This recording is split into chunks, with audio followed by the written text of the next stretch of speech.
Hi guys, this is Joe Goodspeed from Diamondback Fly Rods. I am with Min Brown. I looked at the camera. That's good. Immediately.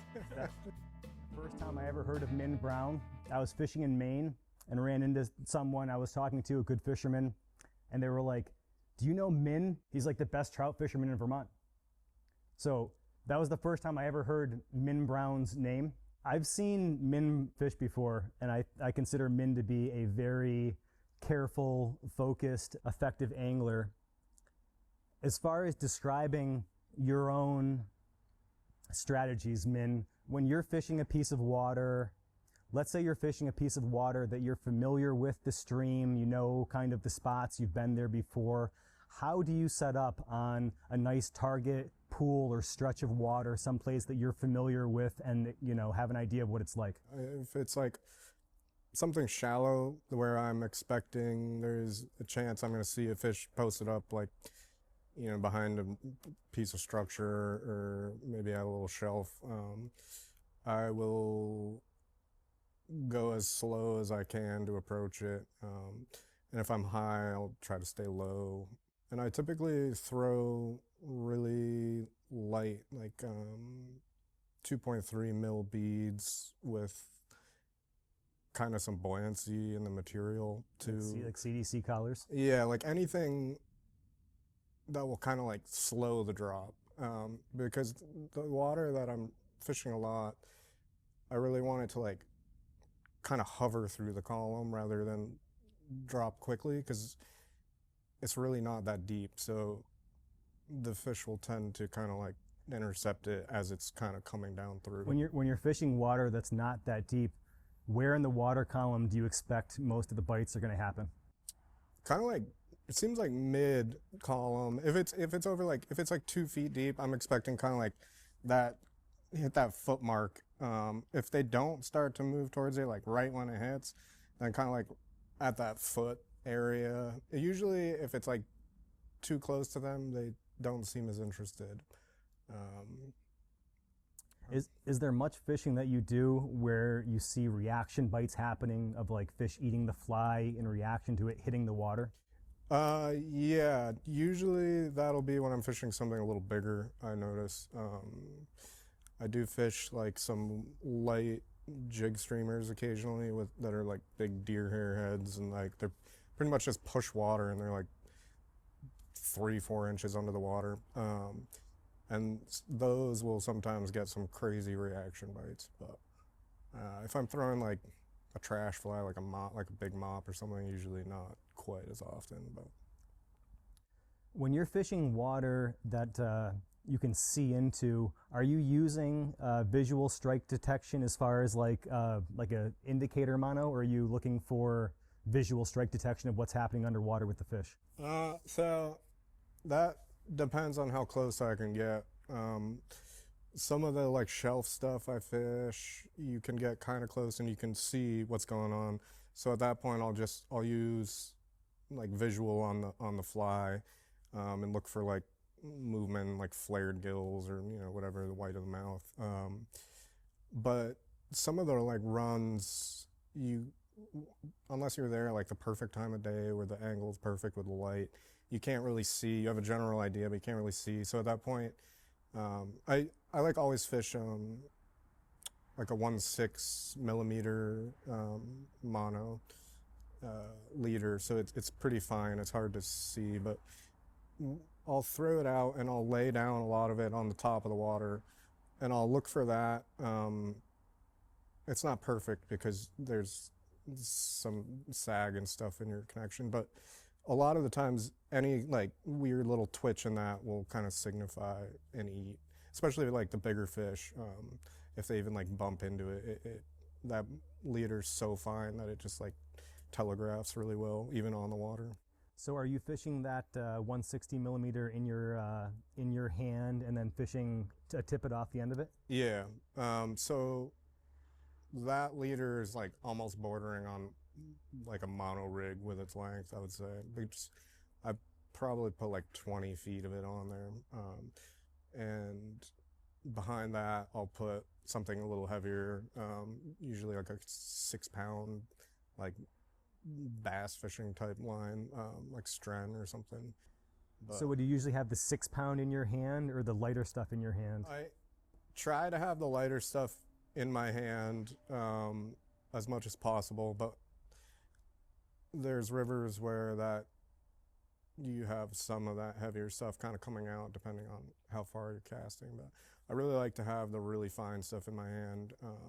Once you get used to, like, you can't, like, it's hard to feel until you get used to it, but once you do, it's like the strike detection is just crazy. How long have you been fishing that light, that thin? At least 2 or 3 years. I switched. I started, I think everybody kind of starts with like the chameleon formula, like the heavy and taper down, and then from there I just kept getting lighter and lighter and lighter, and like I tried all sorts of different monos, like high vis ones, and settled on that stuff. I think it's from like France or something. The Sempe. Sempe? Yeah. And I like how it feels like the Amnesia kind of. It's got like a coating on it, so it slides through the guides really well, especially when you're throwing like really light stuff, because obviously you don't have a lot of like turnover power with that leader. But what color do you prefer to fish? with that stuff, I can like only see the green. And even sometimes I have trouble seeing that, but it's really hard to see. With that Sempe, so you said about 20 feet of that, and then Yeah, something heavier, like a 6 pound. And I just do blood knot. how durable do you find that to be as far as how long that will last between needing to put a fresh piece in that 20-foot stretch? That really depends on where I'm fishing.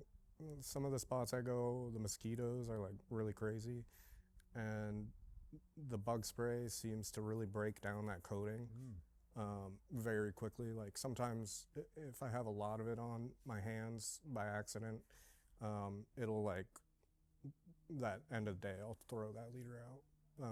But I try to get like a week. I think it's the DEET in it, I'm not sure, but it totally like strips it, and it feels terrible and like doesn't go through the guides. It's like really degrades it. Interesting thing to know. I don't use any bug spray, so I wouldn't have realized that, but it doesn't surprise me that there's a lot of things like, gasoline, if you get that on your different fly line coatings, I know can cause that sort of deterioration like that. So off of that Sempe at the end, what are you doing for your, like, how long, how light, what are you doing off the end of that, between that and your flies? I usually run like 4 to 5 feet of 6X or 5X Cortland. So that's like, We got a bogey. it's busier here than I thought it would be. So we're talking about you've got that thin 160.160 millimeter Sempe, and then you're running, what are you running off the end of that, and how long, how light to your flies? So I'm running 5 to 6X Cortland, which I guess from the recent thing like somebody did, it's like more like runs big. Runs big, yeah. So typically like 5-ish feet, because even if I'm fishing shallow water, the fish are pretty spooky, so I want to keep as much of like my high vis stuff out of the way as possible. Is that 0.160 millimeter Sempe stronger than those leader sizes, or is it kind of in the same ballpark? No, at the 5X, you'll typically lose your leader. Break the Sempe? Yeah, it's rated the same-ish, but yeah, no, the Cortland like always wins again, which is why I usually will go to 6X. And at that point, if you're on a tippet ring, which kind of 50-50, I'm on a tippet ring, you'll at least lose just your tippet to fly usually, but so you don't have to replace the tippet. When you're going that light, do you notice any sort of a sag from using the tippet ring? I do at longer distances, like 20-ish feet, I'd say you don't really see it too much. Because I'm not fishing like something crazy light, but I have been ditching the tippet ring recently, and just running like a blood knot straight down, which I haven't really noticed a huge difference yet. In the density of it as far as the knot, because the knot still has some weight to it as well. This is an interesting question for me because Min does enough sight fishing where he has a more probably legit perspective on this than most of us would. Have you seen fish react like they're spooking to seeing the colored mono near them? Yeah, definitely. So even with the really thin stuff, and I don't know if it's just the color or if the water's really slow, like minimal current, not a lot of surface disturbance, if it's just even the ripples sent out from that, which is like barely anything. But I've definitely had fish spook off that it wasn't my fly, because I'll be throwing pretty far above them upstream, and they'll spook off of something. The line in the air or the line on the water? On the water. In the air, usually if I can get close enough where I can have it in the air, they're not spooking off it. Okay, that's a nice perspective. Are you seeing fish react to what they see on the water? So you feel like if someone's running a sighter and they're letting it get down into the water, that's definitely something that the fish are going to be aware of? It seems like some of them for sure. And I don't know if it's a sighter or if it's like maybe I fucked up or something or screwed up. Probably more shallow water situations. Yeah. You know, I think that if you're fishing real deep water and you're getting to that point, it's probably not as much of a big deal. If the water's cloudy, it's not as much of a big deal as if you've got like good clarity, shallow water, you're right on top of the fish, and then they're, you know, very aware of what's there in that zone. Yeah, I think I enjoy that the most because it just seems way more challenging and rewarding when you get that eat. But So on the same topic of seeing what fish react to, do you think that fish will spook from you crossing above the fish and sending sediment or your scent trail down to the fish, whatever? That and clear. If we haven't gotten rain in a while and everything's like low and clear, definitely it seems they don't like that. But if it's rained and there's already some sediment floating around, I've definitely crossed above a hole and then walked down through the bushes to come back around and been successful in there. So I don't know if it's going from 0 to like, you know, X amount of sediment versus already having stuff in the water and adding some more. I've seen it both ways. I definitely have fished downstream, crossed and caught fish in pools that I crossed through, and also moved downstream and felt like I was spooking fish just based on whether there's sediment in the water already or the water is like clear and you're pushing a kick of dirt down. Because when I've found it to be possible to be successful is when the water is cloudy or has some degree of sediment already in it. Yeah, I would definitely agree with that. As far as approaching a piece of water where, let's say we're approaching a bit of water where you are confident that you know you want to fish, maybe a spot where you've caught adult fish before, do you prefer to work your way up to the fish from below or to come down to the fish from above? I prefer. And at what angle? If you knew, let's say, you know, where Devin, who's filming, was where the fish was, and everything was normal, you know, conditions, potential for spooking the fish is there. It's not like it's like blown out or dirty or something. How would you set up on that fish to have to feel like you had the best confidence in taking the fish?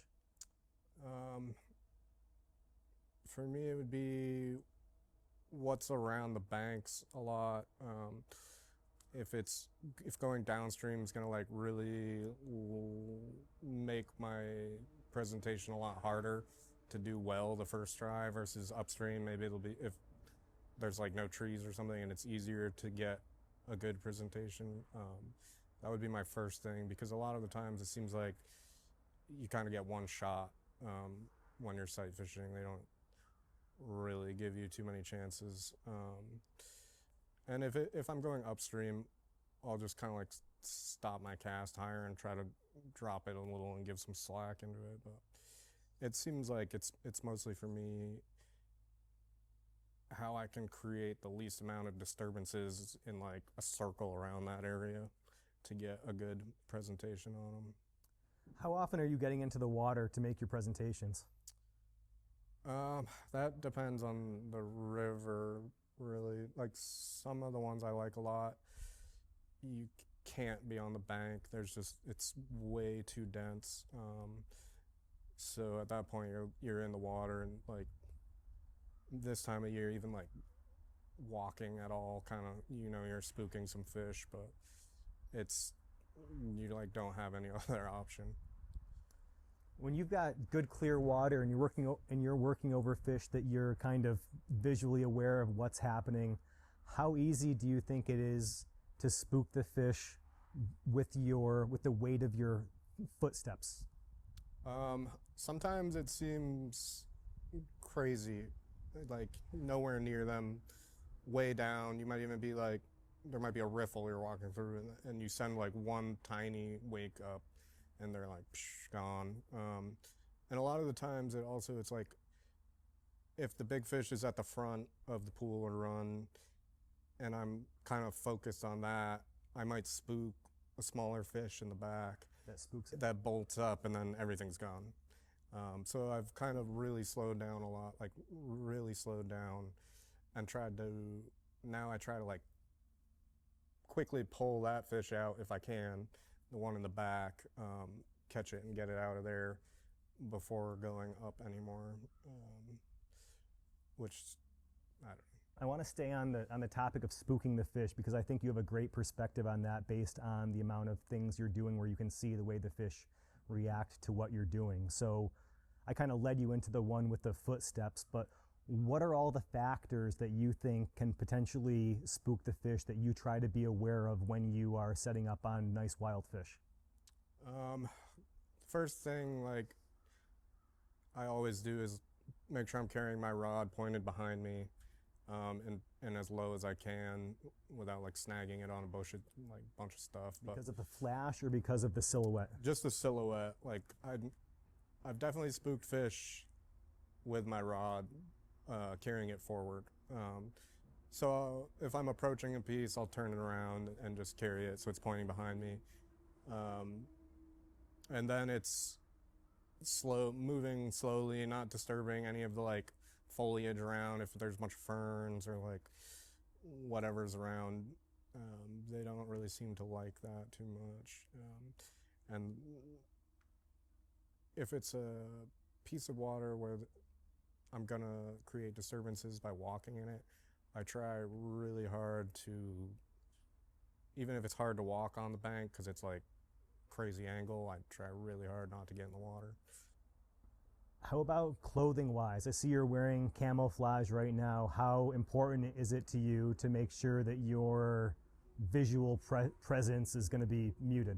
I definitely wear the camo like all the time. I don't know if it helps versus like any muted color in general, but I definitely don't wear anything bright, and I try to limit like any reflective stuff too, that can randomly catch some sun, or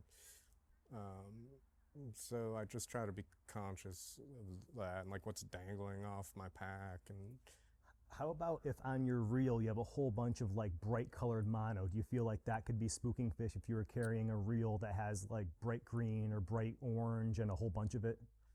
I think if you're trying to like false cast a bunch and you're like really waving that shiny thing around in the air, definitely. And that's the other thing that I try to limit any false casting. So like a water load, or just the least amount of movement as possible before you get your fly in the water. How often does the impact of the fly hitting the water? I know that you're probably trying to keep it in a zone where the fish aren't seeing it, but do you see that spook the fish? Yeah, usually when I mess up and like plop it really close to them. How frequently do you mess up like that, man? more often than I want to. But usually I get a pretty decent first cast because you don't see it. The sight fishing in Vermont's not like this amazing, like crazy thing. So when you come on to like a nice fish, it's better to like really slow down and set up versus like go in there and just wing a cast in. How often do you feel like to get a really nice fish, it's a matter of making a great first presentation where, you know, the first time the fish interacts with the fly, you get to hook the fish? I think that's this time of year and like the previous kind of month really important. Earlier, kind of like right after runoff, they seem to move quite a bit and they're not really like, I don't know, you can throw a fly like 4 feet away and they'll still maybe move onto it, and they don't seem quite as spooky, or they're more willing to like really go after stuff. Versus now it's like, at least me, I seem to get kind of one shot, one or sometimes two. And then the other thing you run into is like, because the water is kind of more limited now, you'll see smaller fish in that pool or run. That might be one we need to pause for. That was a loud one. So when you're running rigs like the 160 Sempe, how often do you ever do anything else with those sort of micro mono rigs like a dry dropper type rigging? Yeah, this year more than most years actually. Because it's low water? Or low water, and just it's kind of new and challenging, so I've been trying to get better at that. In particular, it's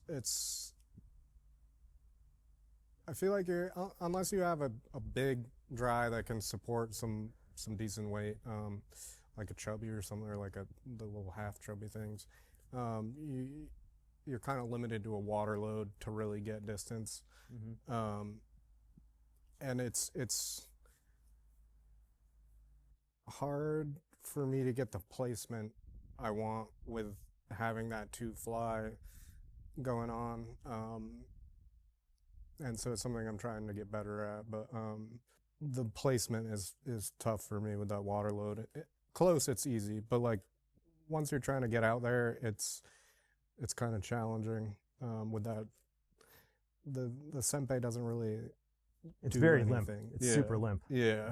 When you're doing those rigs, are you still using the Sempe and then tippet and then a dry dropper? And if you're doing that, are you in line or are you tying like a dropper to run the dry fly rig? If I know I'm going to be doing that most of the day, I actually put on the 2 mil Sempe and then taper it down to that, just to give myself a little bit of help. But I do like a double surgeon, triple surgeon, whatever, and tie the dry off the dropper tag. How far do you go? I usually only do like less than 2 foot, so like 1.5 foot kind of I shoot for. I really don't want my Nymph to hit the ground ever in my drift through. And the dry dropper stuff I do, the water is probably like, that deep. So pretty short connection between the 2 flies. And when you're detecting bites that way, are you detecting bites on the shifting movement of the dry fly? That, and usually if the dry fly goes under, I'll give it a set, but I usually throw that sight fishing. So I can usually tell, I do like to throw, there's like a lot of overhanging stuff and like cut banks, and I like to do that to see if anything will come out, which is pretty fun to see too. Mm-hmm. Like, even now, even though there's no hoppers, you can like, a hopper is something you can actually throw pretty well on that, and smack that down and see if something nice comes out from under a bank. It's pretty fun. You get some reactions on those? Yeah. Even this time of year, which is early here, I don't think I've seen a single. Yeah. But they seem to work most of the summer. You don't really have to see any around, it seems like. Do you think it's a matter of just the Vermont fish are kind of opportunistic feeders because there's the biomass here is kind of limited, so the things they get to eat, they kind of have to, they can't be. They got to take a shot at it. They gotta take a shot at it. Definitely think it's that. Because a lot of the stuff I throw isn't necessarily something they're going to be like feeding on or seeing. But they definitely, if it's a high enough calorie reward, I think a lot of those fish will move out of the ones you can't see will move out. For you, in situations where you do catch a nice adult fish, how often when that goes down, is it a situation where you have interacted with that fish before and kind of in some way or form know where it is or have some previous experience with it versus just stumbling into, first time in place, getting a trophy class fish? Once we hit this time of the year, unless it just rained a bunch, have a pretty good handle on where I'm going to see fish. Even if it's a different fish, any holes that have filled in or changed are kind of like that way, and that's the good water, and that's where the good fish will probably be if it's there. And even if it's a river I don't know well, I feel like it's the same kind of situation as like the big fish like certain things, and that's where they're going to be. Do you find that based on previous experiences with setting up on certain types of water in a certain way that you fall back on that type of approach when you're fishing something that's relatively or fully new to you, you haven't seen before, based on whatever the conditions, water flow, water level, you have strategies based on previous success that you feel confident in? Definitely a new piece of water. If it's that same kind of like slow stuff, I will approach it really slowly and take my time. Sometimes if it's really new, I'll just go through with a streamer and cover as much water as I can, just trying to move fish so I know where they are for next time. Even if they don't commit, you'll throwing a streamer, you'll still get like a lot of follows. What sort of gear do you like to streamer fish with? I like a 5-weight with a floating line, and I like a pretty long mono leader off that to usually like a cone head fly with different size cones and different amounts of lead for different depths of the water. But I usually try to weight it so I really like when my flies, anything I'm fishing really, unless it's like a plunge pool, kind of hovers. I really like that, like uniform kind of slow movement through the column. So you're fishing a 5-weight with a floating line. What sort of leader configurations do you fish to fish something like a conehead streamer? Do you got a taper or like knotted or like a straight piece? I'll run 20 and then I'll blood knot down to 15 and then I end on 10. So it's like 3 steps down. And it's about how long? Like 12 to 15 feet. Okay. Because I still don't want my line, even more probably, don't want my line really around too much. So when you do a 3-step taper that ends up being 12 feet long, are they like 3 similar lengths, or do you kind of go from longer to shorter to shorter? Yeah, I taper it down in length too. Definitely the longest is the butt, and just step it down to whatever I think I can get away with. I always try to like taper it down as anything I'm fishing to as light as I think I can get away with the structure that it's around. But I want to grill you here on how you go about approaching, let's say you're on a new piece of water and you have a nice, complex, boiling, deep spill pool that you come to. How do you go about breaking down, trying to fish that for the first time? that depends if it's like something, if it's big enough and after that kind of like the crazy current part, there's something more uniform below it before it continues on. I'll fish the back with lighter stuff and let the current, if I can see, if the clarity's good, let it, even if I don't have a tight connection, just let it, the currents kind of carry it around. But then when I get to the head, if there is like a tiny soft pocket, like right where around the plunges, I really like to hit those because you can get away with less weight. You let the water pull it into the Yeah, depth? so I'll shoot for that soft spot and then let the plunge itself pull the fly deeper, so I don't have to use like some crazy amount of weight to get down. And a lot of times, the plunges I fish, you'll actually get your eat in that tiny, like no matter how small it is, if there's any pocket at all, if you can get your fly in it without instantly pulling it down, you'll get a eat. I don't know. That's for me usually the most productive part is if I can hit that spot and give it time to get down, I feel like I'm doing good. And then the other thing is like sometimes I'll just throw something crazy heavy right into the middle of it and just try to get underneath all of that.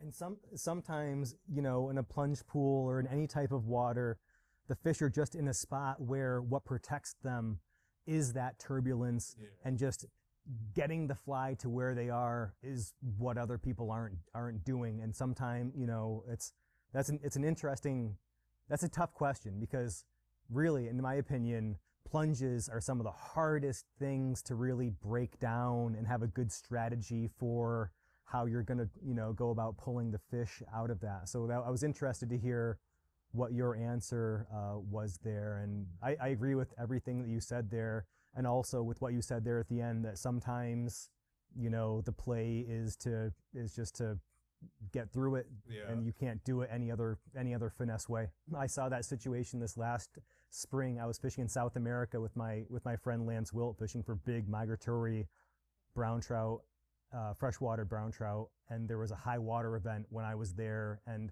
a fishery I've seen a few times, but a type of water event that the water was just higher than I'd ever seen it there, but not higher than he had seen it there, guiding there for several seasons. And he kicked my ass in the high water, fishing just really heavy flies that had a higher sink rate than anything in my box. And there's one certain pool where, really obvious to cover pool, big current dump coming down into a basin of water that I put my heaviest flies through, didn't take a fish, and he came behind me and he had flies on 10 millimeter tungsten beads. Oh wow.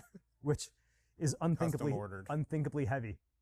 And I've still yet to ever catch a fish on a bead that heavy. But he came behind me and took like a fat high 20s male first cast with the heaviest fly in his box, just center punching the current in a way that I was like, yeah, I bet I didn't even.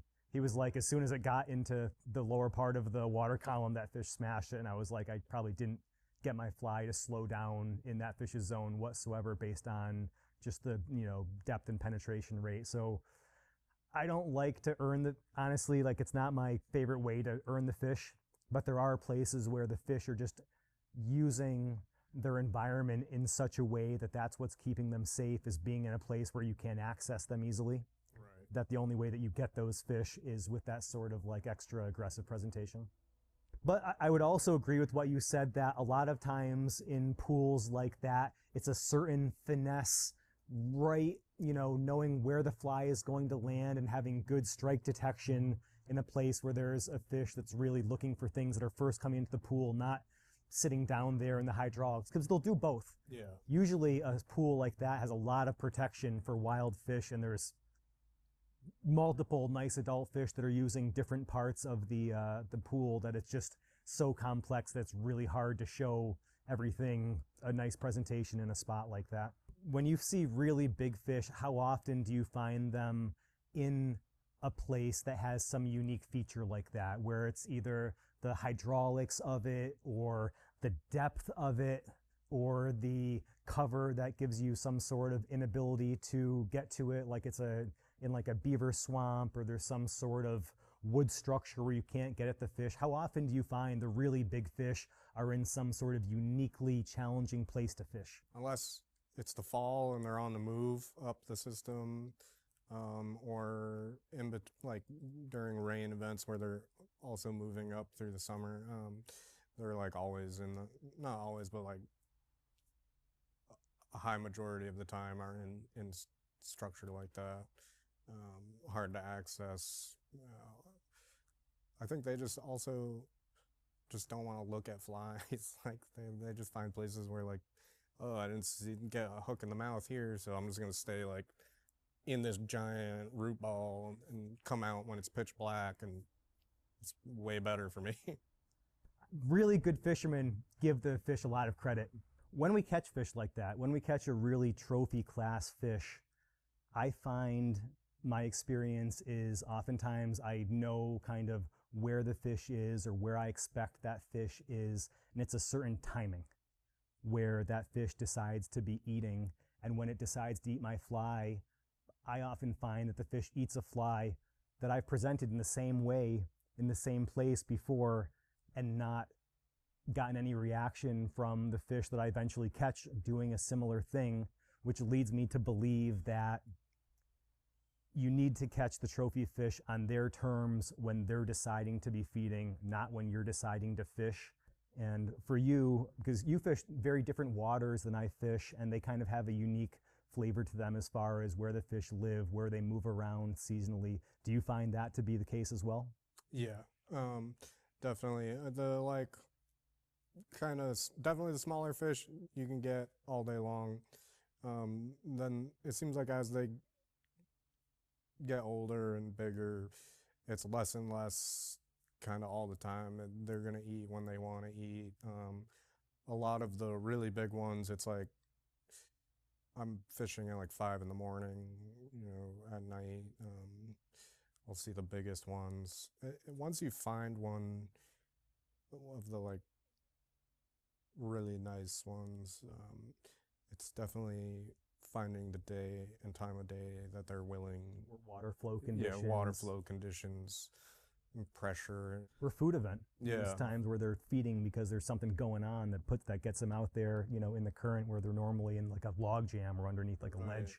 I think it's having the ability to hit, once you locate one, be able to go there enough where you're catching that fish at a time when it's gonna eat. I've been on rivers like full sun, middle of the day, sight fishing, and seen, you'd expect to not really have a great day, but some of the biggest fish that I see on the system will be middle feeding lane, posted up in like a foot of water, which is kind of counterintuitive. It looks like full sun, there's a decent amount of predators around, like birds, but for whatever reason they're like, I'm going to be in this feeding lane right now in the middle of the day, because no one's ever going to mess with them right when they do that, or no one ever has before, so that's a safe pattern for that fish.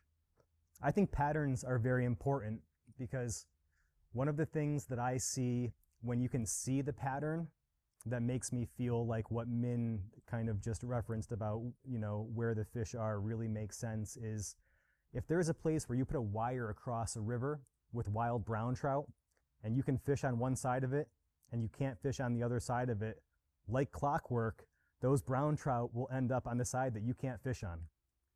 And I consider the really hard to access parts of the stream really deep, really turbulent, loads of cover to have those same attributes where the fish know that they don't get messed with. It's just like the wire. But it's like, the wire is a visible thing outside the water that we can associate with where the fish are. But there are these things in the water that we don't have such an obvious association with what the fish are relating to, where the fish also find that same degree of safety, and they'll pile up there. I see it, if you go to the Missouri River out west, there's certain big swirling back eddies that are just impossible to make a drift in, and there'll be like 1,000 rainbow trout that are eating trichos in that one back eddy they're getting knocked all around by the turbulence of the water, and it's not the best place for them to be, but it's a safe place for them to be. And wild trout find the safe places to be. And the safer the place is, because it's really hard for us to effectively fish, those are the places that oftentimes those really alpha class fish call home. And they're the fish we oftentimes don't end up catching, in my opinion, because they end up being in a spot that we can't fish well. Either they're feeding at a certain time, or they're just in a place behind the log jam, whatever it might be, where you just can't drift your stuff, and they know that that's safe, and that fish is probably going to die of old age before it gets dragged to shore, eating something that it shouldn't, once they decide that they want to eat in a place where there's some degree of safety, whatever they realize based on the factors of what we show them. They figure that out. And then, it's having the tactics to be able to fish difficult places and get strike detection in places that other people can't. I think that often separates someone like Min from the average person who's not getting their hands on a lot of those quality of fish, and being able to break down how to get your fly into places to show it to that fish that's using an environment like a spill hole that Min just described, that's just very complex and is hard for us to interact with, and easy for the fish to use in a way that kind of limits our ability to tap into it.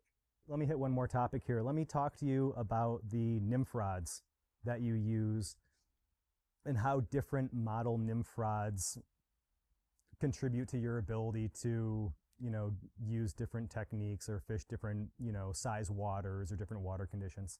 So I'd say with that rig that I fish probably at least 3/4 of the time that I'm Euro nymphing, I like a 2/8 right now. I'm fishing the first gen. The Ideal Nymph 10-foot 2/8? Yeah, and I like that because I can put a lot of wrist at the end to really punch that tip and flex it to get that really light senpai to get out there. The longer rods I have trouble doing that with. I don't know, maybe my wrist is just not strong enough, but I can't get the same action with that little wrist at the end, punching it forward. I've heard a lot of really good, especially like the Team USA, the comp, some of the good comp guys lock into the 10-foot lengths for the same reason that you're describing. Yeah, that rod, I have pulled some pretty large fish out of some surprising amount of structure on really light stuff, just with, I think, protection with head shakes, and it's got some strength in the backbone. The Ideal Nymph 10-foot 2/8 it's a strong 2, to be honest, and it's got good backbone as far as hook setting, the torque you create with the hook set, and also kind of steering and fighting fish and closing the deal. You can fight a big fish with the 10-foot 2/8 for sure. People have caught plenty of big ones on that rod model. Yeah. And then a while ago, you had suggested the Aeroflex 10-3 to have a little more strength in the tip, setting power for those heavier gauge hooks on some of the stuff. So I use that to, if I'm fishing any, I have some kind of tandem streamers, I'll throw in that.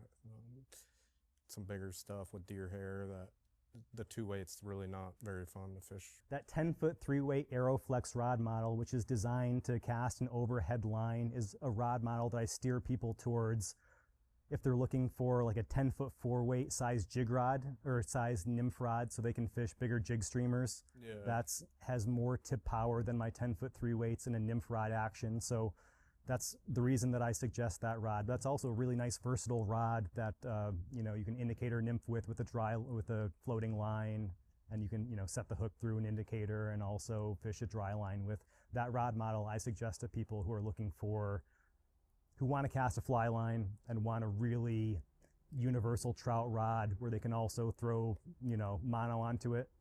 That rod is it's hard to do all that, but Right. that rod kind of finds a middle ground between the mono rod and the fly line, tip and tip mid power. It's different it's hard to Yeah. to lock in a design. You either lock it in to control lightweight mono with the lighter jig, or you control it to get pushed through forming a loop with the fly lines. Very different things from a design perspective.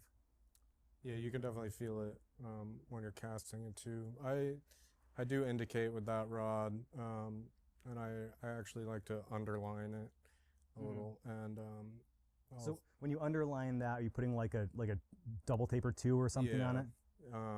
Well, yeah, I like the Creek.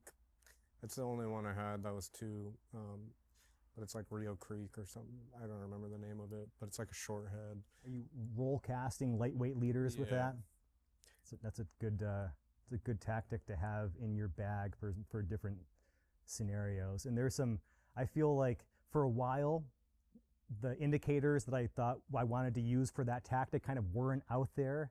And now we're in like the golden age of the floating indicators with these like lock-on white lightweight indicators. So the indicators are so nice that it's nice to have, sometimes even with a rod like that, an extra spool where you have the floating fly line and you can keep it rigged up with a long tapered leader, put that floating indicator on there, and then, you know, get that shallow water indicator strike detection farther away from you where you don't, you know, especially if the fish are very spooky in the summertime and it's just hard to get within range of getting the line off the water. You can have that longer leader with a white floating indicator and a lightweight fly, and you can roll cast that out, you know, upstream of the fish without making too much disturbance, and you can be way farther away.